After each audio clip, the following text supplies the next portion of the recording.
По штетите во земјоделството предизвикани од град, земјоделците почнаа да размислуваат за заштитните мрежи.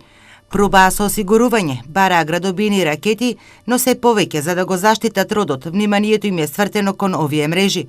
Но проблем да ги постават на насадите што се прескапи за нив.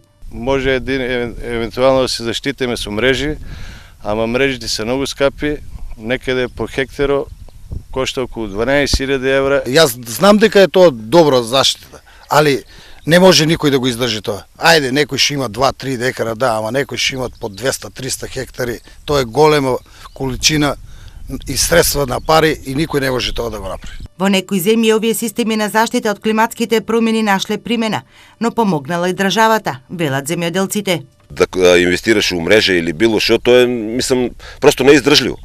Неиздржливо е. По некоја случајност во странските земји, во Шпанија, имам сознание, сам бил таму, скоро се е покриено со мрежа, меѓутоа у разговор со мештаните таму, кои што цените се драстично поевтини за мрежите и државата се јавува како заштитник на ни, така да покриено е, се е покриено, меѓутоа на време субвенции, поголеми субвенции, на време исплатени, поевтини цени, со субвенционирање и така, ние сме оставени самите на себе. Современото земјоделско производство подразбира и примена на мерки за заштита на родот на отворено. Искуството и праксата на земјоделците кои ги поставиле овие мрежи покажуваат дека се најдобра одбрана од град, сонце и дожд.